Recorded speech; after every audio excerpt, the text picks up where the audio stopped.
Eric Bischoff, thank you so much for coming on Foundation Radio today. It's a pleasure and my honor to have you here on the show. First and foremost, I want to say congratulations on your induction into the WWE Hall of Fame. That's a really big deal. Thank you very much for that. And yeah, it was a really big deal. I've said this before a lot recently. I always wondered what it would feel like. I thought about, how I would react when that time came. Right. And I knew it would be important. I knew it would be, a big deal to me. But when it actually became a reality, it was pretty overwhelming and in a really positive way. It was really cool. I pretty much I popped for you when I heard the news that you were going into the Hall of Fame. And I know that Mrs. B, your wife, recently spoke about how much she knew that you would be inducted into the Hall of Fame and how proud of you that she was. How has it felt for you to see your family see you honored in that way and being officially named into the Hall of Fame? Because I feel like it's an honor for them in some ways too. It is, because even though I've always managed my expectations pretty well, I've got a very healthy, always had a very healthy attitude about, things that are going to happen or not going to happen. I don't stress over things too much or worry about them. But I think my kids kind of, it can be a lot more challenging for you, given the peripheral media that takes place and has a lot to say about you, unfortunately. How has your positive attitude really helped you stay on the straight and narrow, even during the most challenging periods of your career? That's a good question. That's a deep question, though. I'd have to give that one some serious thought. No problem. I guess I've just always, since I was a young kid, since I was 8 years old, 6 years old, I guess, I don't know. I've always struggled with things just like anybody does, but I've just always had this feeling that it's okay. It's going to turn out just fine. Right. Don't let, I was horrible in school. I was a poor student. I was bored in school.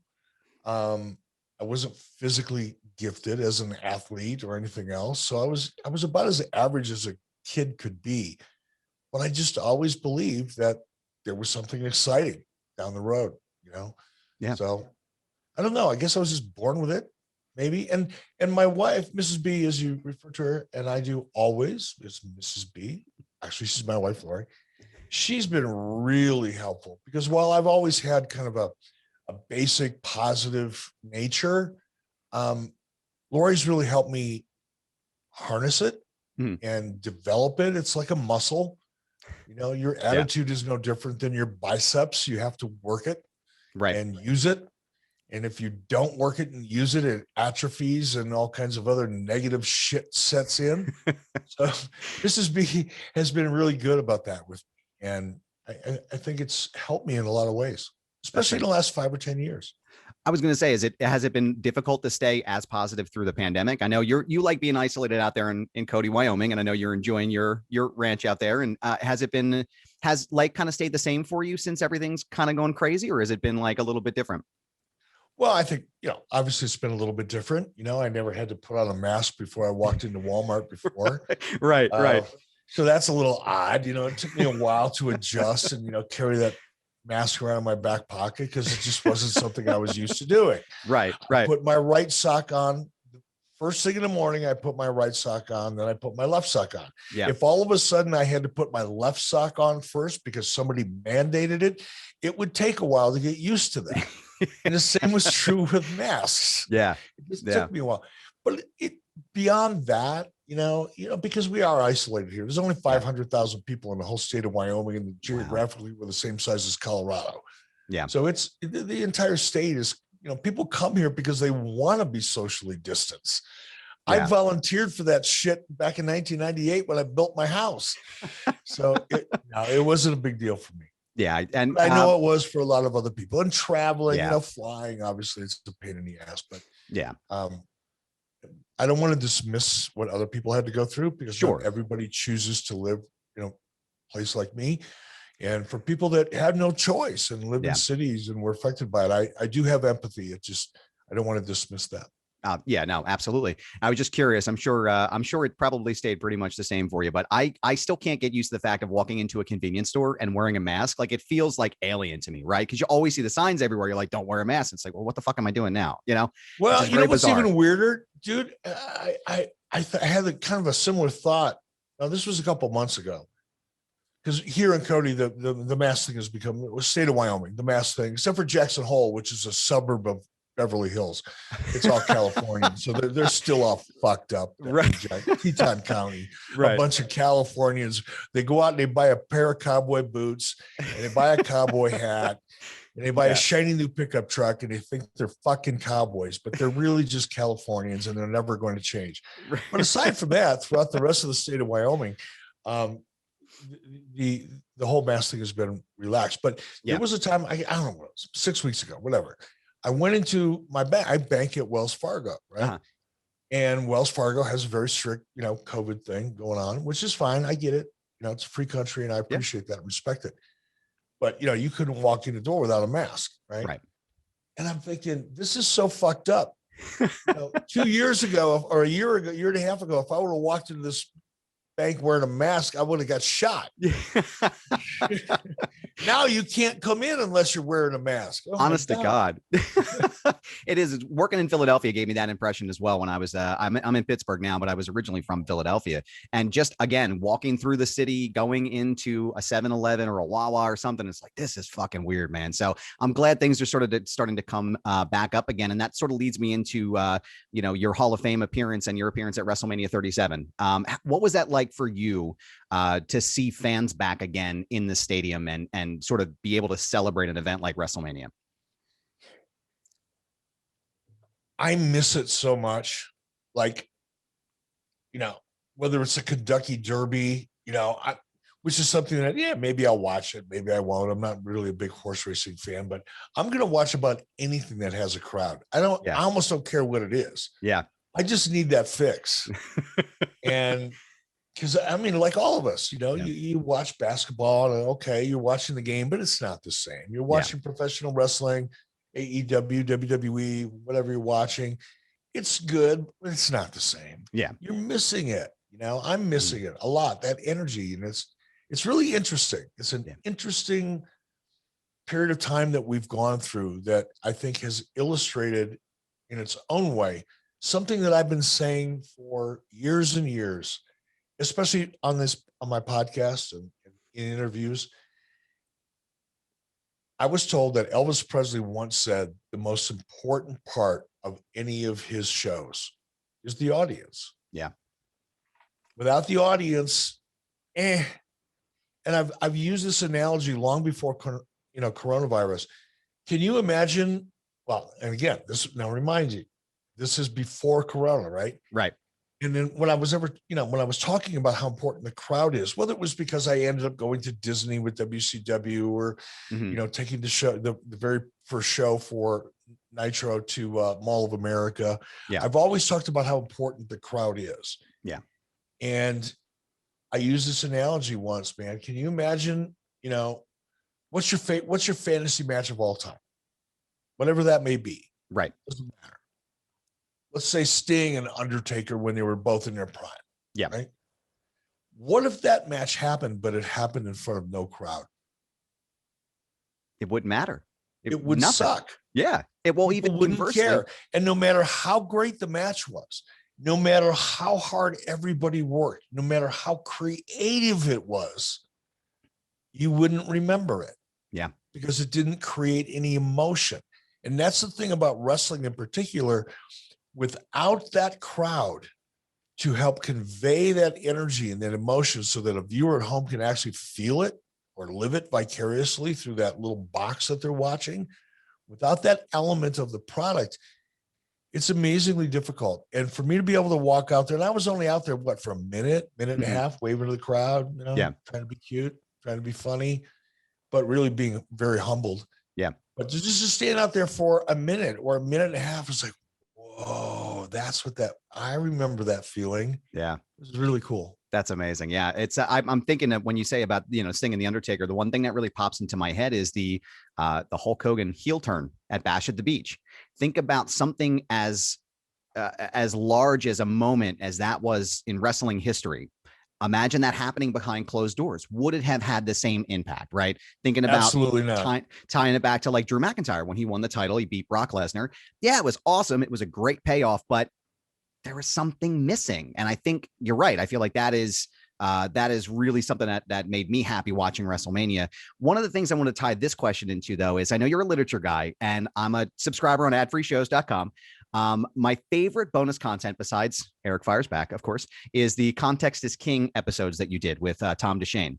I just listened to them again recently, and you had this incredible analysis of the Firefly Funhouse match with, the hero's journey, and just the narrative and the depth you guys went into was just phenomenal. I'm curious though, because you talked about it a little bit. I want to know really though, do you think that the concept of the cinematic match is actually going to be the logical next step in the evolution of pro wrestling? No, for the very reasons that we just discussed. Right. Okay. Because the cinematic match doesn't provide for that immediate emotional charge that a live audience delivers to the product. Right. For the exact same reason we just talked about. I think we'll see more of them. I think they'll become a regular feature a couple times a year, or maybe once a year. And I think that they will improve in quality to the point where there'll be mini movies. Right. I see that, but I don't see them replacing, 2 or 3 hours in the case of Monday Night Raw, or 2 hours on SmackDown, or 2 hours on AEW. Yeah. I don't see that. Yeah, I don't know if I'd be interested in watching a wrestling program with 2 or 3 hours of the cinematic match. I feel like in a lot of ways, the way that just for an example, the Firefly Funhouse match, I feel like that particular match almost was a happy accident because of everything that happened. It took that storyline, that narrative, and pushed it to an entirely new level. One that I think paid off for me anyway, way more than just watching them wrestle in a ring. But absolutely, man. I just want to reiterate what you or put you over for what you just said. It's really, and this is not to get philosophical here. The floor is yours, sir. Feel free to. Yeah. It's like, okay, COVID sucks. Can't have a live crowd sucks. This sucks. That sucks. Everything sucks. But we still have to put on a show. Right. So let's get as creative as we can. And I think the Firefly Funhouse match, as well as the AJ Styles Undertaker match, were so spectacular without the crowd. Yeah. Because they were a special thing. They were a feature. Because they focused so much on story. Yeah. They had to. You couldn't just go out and have a match. Yeah. It had to be really well thought through. And the psychology in the story was, I don't know. I wasn't involved with it, and I haven't talked to anybody who was. Right. But I'm feeling like that thing was storyboarded out. It was thought through from camera angles to action in the ring to the body of the match and the story. That it became. I thought it was phenomenal. I really did. I mean, and again, that's to me, that's what's missing, in wrestling is, just the attention to detail and the quality of the storytelling is the only thing right now. Can you imagine if storytelling, the level of storytelling in WWE back in the 80s and early 90s was as good as today as it was then, but now you have the athleticism because the athletes in WWE and AEW and everywhere, just the skill level and the athleticism and the way they can do the things they can do is so much more exciting. But unfortunately, story is lacking. Yeah. It's like the balance is all off whack.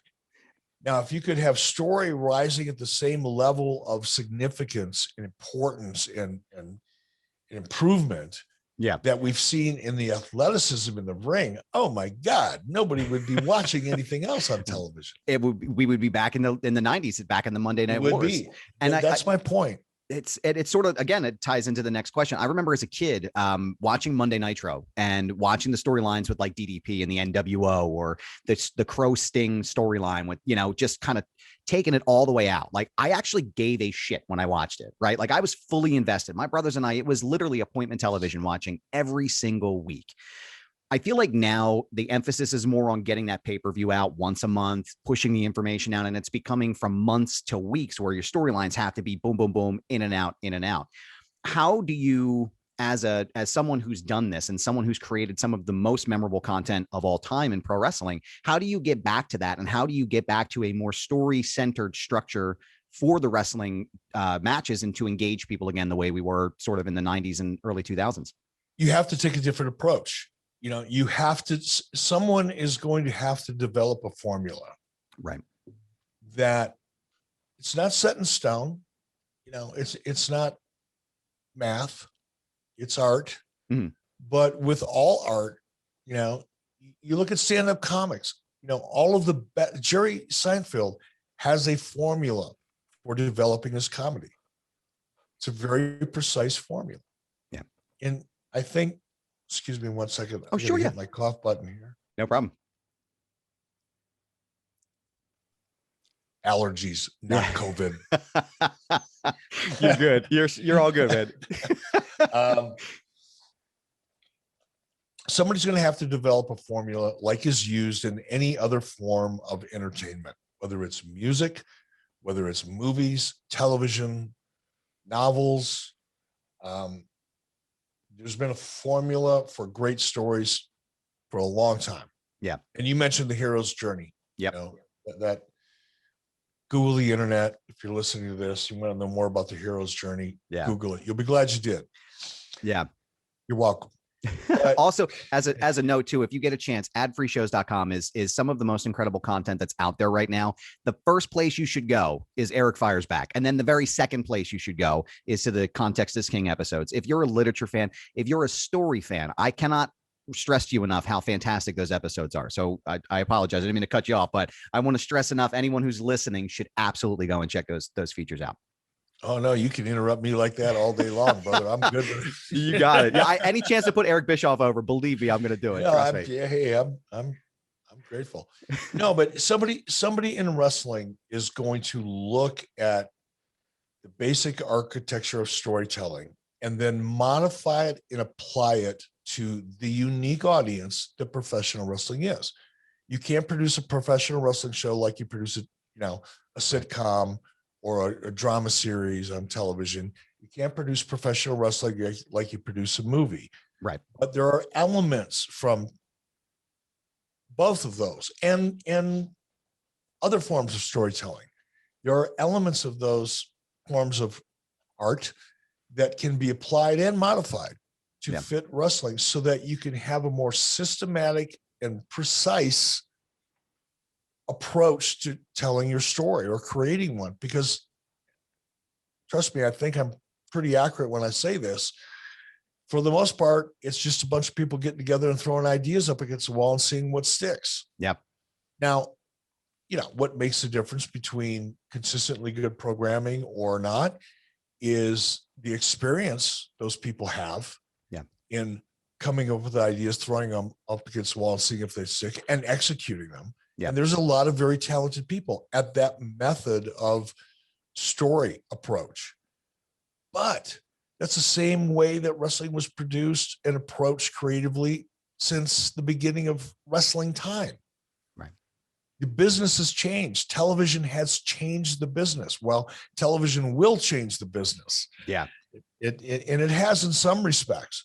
But the storytelling aspect of the way wrestling is approached is lagging way the fuck behind the production values, the athleticism, the size, the scope, the popularity.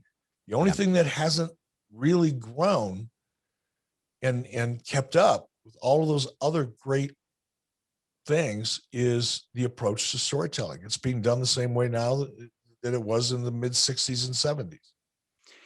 Do you think that's why it's a little bit harder for like more of the bigger talent? I mean, like kind of excluding John Cena and Roman Reigns, the recent Roman Reigns storyline has been absolutely fucking phenomenal.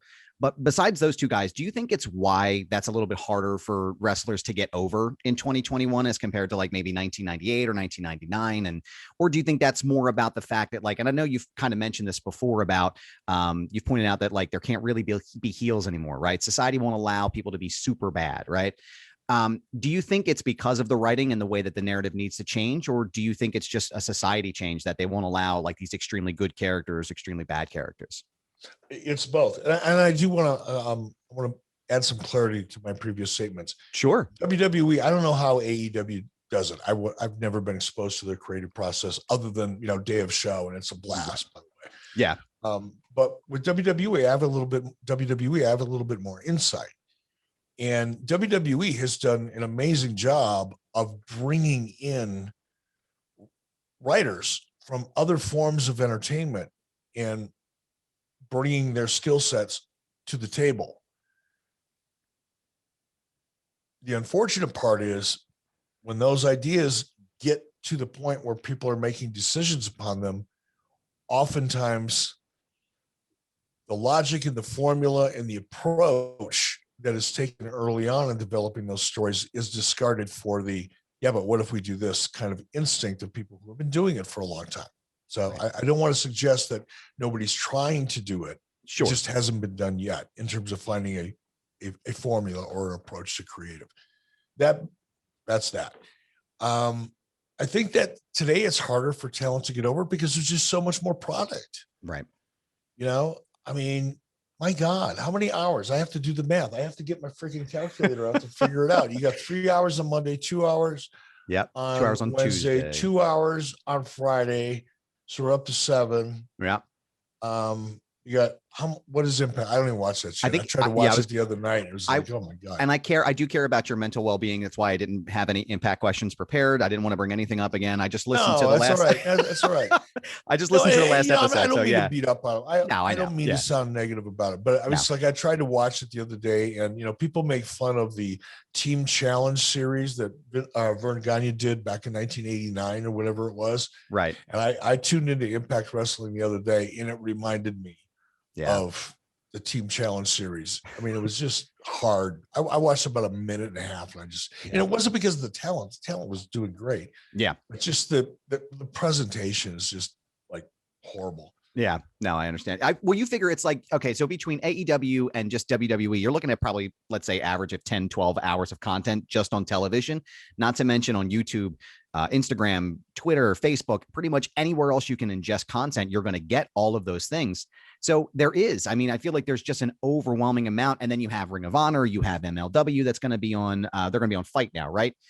They have, you have Impact. I mean, it's everywhere. Everywhere you turn around, you have something new. So maybe it's an oversaturation of the market in general. And it leads me to think about things like this idea of the WWE AEW crossover forbidden door kind of thing. I know you'd mentioned before about the Kenny Omega Rich Swann title match and how nobody, I don't know what the phrase was that you used, but I believe it was nobody gives a fuck about the title for title. Do you think that something like an AEW WWE crossover could actually produce more people watching, or do you think generally that nobody would really care about the product at that point, like the title for title? I mean, it could work eventually, right, but AEW would. The title for title only matters is the only way that the title for title will matter is if you've got 50% of the combined audience completely loyal to WWE. Right. Right. And the other half completely loyal to AEW. And by the way, there has to be as many of WWE fans as AEW fans combined to grow the audience, in my opinion. Right. I guess another way, what I'm trying to say is, until AEW, because I know all the the dirt sheet writers and all the cosplay wrestling journalists out there. My favorite, Brian Alvarez, of course. Yes, one of my favorite people of all time. Yeah, they're cosplaying wrestling journalists is what they really are. Honest to God, I know that everybody wants to talk about the what was the Wednesday Night Wars, right? And comparing AEW to WWE. Here's what has to happen for that to be viable. The AEW and WWE approach. AEW's got to go head to head. Yeah. There's got to be a fight. There has to be a battle. Yeah. Going back to storytelling, what are the stakes? Yep. In a case Exactly. where you're laying out an AEW versus WWE champion versus champion, okay, that sounds really cool if you're a cosplay wrestling journalist and a fan of those people. Right. But it only works if there's stakes. Yeah. And the only stakes that matter are who turns out the biggest audience. That's a fight that people will get behind. That's a fight that people will want to be a part of. Yeah. That's what happened during the Monday Night Wars. Now, I'm going to be honest. I didn't, have that strategy in my head going into it. I mean, Ted Turner was the one that said, Eric, go do this. I didn't plan it. So I'm not trying to take credit for something here. But looking back at it and going, okay, well, my favorite word, why? Yep. Why did that work when so many other attempts that were similar to it did or didn't, but not nearly as well as Nitro and WWE? Why did it work? Because it was real. And because people were invested. Yep. They were invested in the characters. They were invested in the fight. Yeah. Between the two companies. That actually was more important to them, whether they knew it or not. From a storytelling perspective, it was more, the battle between WCW and WWE was a more interesting story than the battle between the two people in the ring. Yeah. That's why it worked. So until AEW gets to the point where they're delivering a similar size audience and start trying to take some real estate, it's a war. If you want a war, you got to have a freaking war. Yeah. You got to go for it. You got to do it. You got to do it. Yeah. AEW needs to take away some WWE real estate. And when that starts happening, people will believe the war. Yeah. And then they'll be invested. But otherwise, it's just, cosplay. Cosplay journalism. I'm going to make sure I use that from now on when I think about Alvarez. I want to switch gears for a second. I want to talk about Conrad Thompson, friend of the show. I got to mention him here and give him a shout out. I feel like 83 Weeks has given you like this sort of new shot in the arm about telling your stories and being able to sort of respond to not just the peripheral media, but some of the stuff that's out there about you that's not true or exaggerated. What has the journey been like for you with 83 Weeks, from the very beginning to now? Like what has that journey been like for you? It's a blast. It's just, I don't know how else to say it, man. I usually could go deep into the weeds on shit like this, but if the only word that comes to my mind is it's a blast. I have so much fun doing it. And I think that's the cathartic nature of me doing this podcast with Conrad is once I started having fun doing it, it changed the way I looked or felt about, criticism. Yeah. Whether it was deserved, in some cases it certainly was, or undeserved. In many cases, that certainly was. But when you start having fun with that, instead of taking it personally, or, and it's not like I ever broke down into freaking tears or shit like that. Right. No. I always had a pretty thick skin. But my tendency before really getting comfortable doing the podcast was when I would hear negative stuff or read negative stuff, it was just like, yeah, whatever. Fuck it. And shift my focus. Now I look at that stuff and go, wow, there's some fun material here. Let's have a good time with this. Yeah. And when you shift that gear, no matter whether it's, real, deserved criticism or, Dave Meltzer bullshit, either way, I don't care because I'm going to have a blast with this. I'm going to find a way to have fun with it. Yeah. And man, what a seismic shift that is. Right. Yeah. It's the difference between going, and going, all right, let's have a blast. That's what doing the podcast is like for me. It is. It's and I know I mentioned appointment watching earlier. Your 83 Weeks is a appointment listening for me. I make it a point every Monday when I'm doing my reports at work. I'm like Eric and Conrad and my fucking reports, and I got to listen to it all the way through. I love how granular and detailed you are about a lot of the things, even so much as going into the way that the profit sharing worked with pay-per-view revenue in WCW back in the 90s. For me, that's the kind of thing that I want to know about. I want to know about all the ins and outs and different things that you do. And I feel like you do that really better than anybody. So I appreciate all of that context that you give and all the granular narrative that you put in there. And I think it's fantastic. Well, thank you. I often worry that sometimes I get too granular because I know a lot of fans like Bruce Pritchard's show is so popular. It's still Yeah. one of the most successful shows on the network because Bruce is a great storyteller. Yeah. And more than that, Bruce has decades and decades and decades of talent related experiences. I don't. Right. I was an executive. I didn't travel. I really wasn't a talent. As an announcer, I was a talent, but announcers aren't in the ring and traveling with the boys and living that life on the road and seeing all that crazy shit go down. I never did. So going into the podcast, I was like, man, I don't know. I don't have many stories to tell.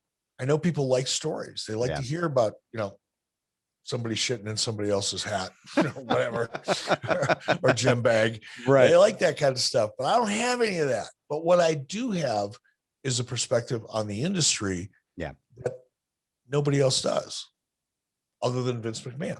Yeah. And that, fortunately, has been enough to make our show fairly successful. So I'm grateful for that. I'm grateful for you saying that. Absolutely. It's my pleasure. I want to know one more quick question for you as well. One of the things that I like so much about fatherhood is being able to share my love of professional wrestling with my oldest son, James. We recently went to an event where we met Sting in person. It was fantastic. And for his birthday last year, we were going to do a big party for him in June. And obviously the coronavirus kind of screwed everything up. And I said, well, what do you want to do? And he said, I want to dress up like the NWO. I want to be like Hollywood Hogan. So we bought everybody in the family an NWO shirt, and we did a big photo shoot out back of our house. And we got him a cake and everything. And I'm sitting there thinking, as I'm looking and editing these photos, I'm going, holy shit, I can't believe this. Like 20 years, almost 20 years after this event happened in professional wrestling, my son is enjoying this with me, throwing up the wolf pack, wearing the shirts, doing the strum of the belt. What does that mean for you as someone who was so involved with that creation, to see things like this 20, 30 years down the road, that things that you were a part of are still so popular and mean so much to so many people? Truth is, I don't think about that much. Now I just did, as you were describing your son's birthday party, and it hit me like a ton of bricks. Yeah. But I don't know, man. It's cool. I mean, I've talked about it before. The fact that NWO merchandise is still some of the top selling merchandise in the WWE catalog. That's kind of freaky cool. Yeah, I can imagine. When we see live crowds again, or even in the virtual crowds that we're seeing, and I see people still wearing NWO shirts, and I know they weren't even alive when I launched the NWO. Right. They weren't even a little dirty thought in their mommy and daddy's minds in the back seat of a Chevy in a drive-in back when I created Nitro and the NWO. But they're still wearing those shirts. I think it's cool as hell. But other than noticing it, things like that, it's just a fleeting go, wow, it's still over. That's pretty cool. Yeah. The only thing I think about now from time to time in more depth than that is, why did that work? I'll go back to why. Yeah. It's the most valuable three letters, one word in the alphabet. Why? Yeah. Why did the NWO work? And when you think about why, in as much detail as one can, what are those elements that, while they may not be exactly the same now as they were then, because things have changed? Yeah. How can I adapt some of the formula? Here we go again. Yep. God, I'm just going to die on this fucking hill, aren't I? It's the truth, though. I'll do so willfully and happily. But if someone would go, okay, take your ego out of it, take all your bullshit out of it. Yep. And just put on your storyteller's hat and say, okay, why did that work? What are all the reasons why it worked from an honest, objective, not subjective, objective point of view? And then once you identify some of those elements, okay, I can do this. I can't do that anymore because times have changed, but I can do this and I can do that. I can do this. Now you've got a beginning. Now you've got the beginning of a good formula. You're digging the trench that's going to pour the foundation on which you can build your house. Right. But you got to start with that and look at those elements and adapt them and focus on them, and make them bigger and better. I think about that. Yeah. And not just with the NWO, but I look back at other stories that were really great stories and go, God, why can't they just, why can't we, all of us, Yeah. go back and go, oh, well, this is how that worked. This is why that worked. Let's build upon that. As opposed to, let's throw some shit up against the wall. Yeah.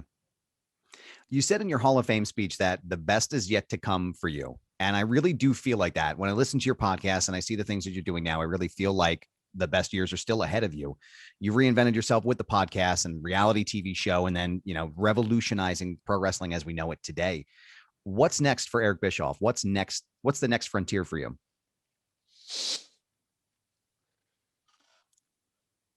Let me just say, I haven't talked about this anywhere else. So Adam, you're getting a scoop here. This is fantastic. You mentioned Tom, and I'm only doing this because you mentioned Tom DeShane's. Okay. And you're a literature dude. Yeah. You love story. So I've known Tom now for about a year, give or take. And a while ago, about 6 months ago, we decided to create something. I can't give away what it is quite yet because it's not ready yet. Right. And the reason I'm excited about this project is because Tom is a Harvard graduate. Yeah. In literature. He wrote a book on Shakespeare's characters in Shakespeare plays. I can't remember the title of it. I'm embarrassed, but that won the Harvard Dean Award. Wow. And he's also a gamer. And he's taken his love for literature and his love for professional wrestling. And actually, Tom will tell you, and I think it was actually in one of the Advert Shows things we did, Tom will tell you that the reason he ended up going to Harvard and studying literature is because he fell in love with the characters in professional wrestling as a young boy. Wow. And he fell in love with the storytelling aspects of professional wrestling as a young boy. And that interest in storytelling and characters evolved into a Harvard graduate in literature that's an author, and more importantly to me at least, a gaming guy. Right. So he and I are working together on a gaming project, as far as I will go, that is wrestling centric, but way cooler than anything that's out there. So there you go. I appreciate that. The next big thing. I can't wait to see what comes from that. Eric Bischoff, thank you so much for doing this. I really appreciate it. I just want to thank you for all the years of entertainment. Pro wrestling, I'm very honest about my own mental health and things on the show. Pro wrestling saved my life. And one of the things that saved my life was, watching Monday Nitro, watching the Monday Night Wars. So I just wanted to thank you for all of the things, all the good you brought to my life in a very turbulent time. And I just wanted to say thank you for coming on the show. I really appreciate it. Gosh, what a great way to spend a Saturday afternoon. Thank you very much, Adam, for the invitation. I appreciate it. It's my pleasure.